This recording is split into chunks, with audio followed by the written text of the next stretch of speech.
The training activity I'd like to talk about is an observation-focused training activity. The aim of the activity is to encourage teachers to peer observe each other more, and in a sense to make that peer observation more structured and more focused. The way that I usually do the activity is to spend a session of maybe an hour getting the teachers to think a little bit about their own peer observation habits.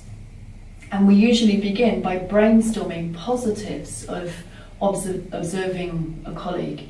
And also we then share that as a group. So what are the positives of observing a colleague? What do you get from that? And I think it's very important to start with positives, so that we're all focusing on things which are good about peer observation rather than focusing on some of the negatives, which of course may also come up later in the session.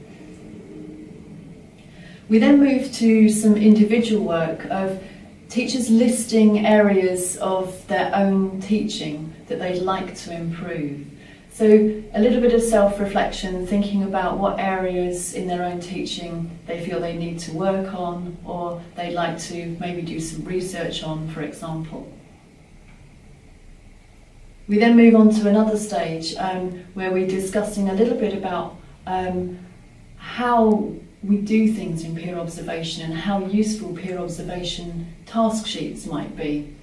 And I get the teachers to work in pairs or groups to think about what kind of tasks are useful when focusing on peer observation. So for example, are we focusing on the students, are we focusing on the teacher, or are we actually focusing on things that we do ourselves in the classroom? We're trying to see if they're reflected or not in another person's teaching.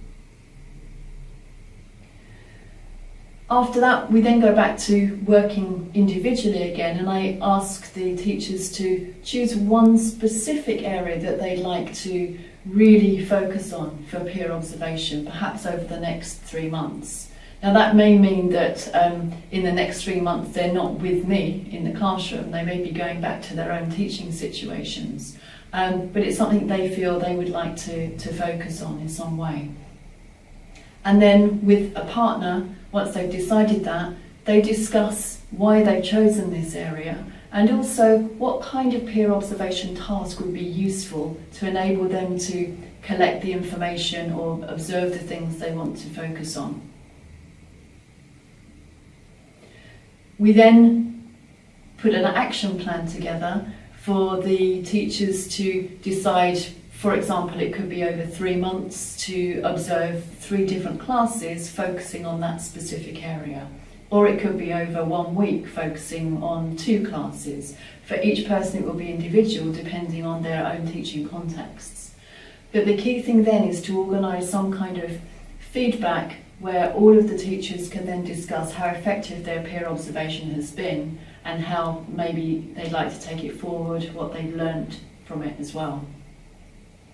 One thing I find very important in this session is to allow plenty of time for issues to come up, because people often find issues with peer observation, for example, timetabling issues, how it might affect the class, how it might affect the other teachers. And so it's always useful to have a little bit of time, or even a lot of time, to be able to talk about that. And that's why I find often this session takes about an hour.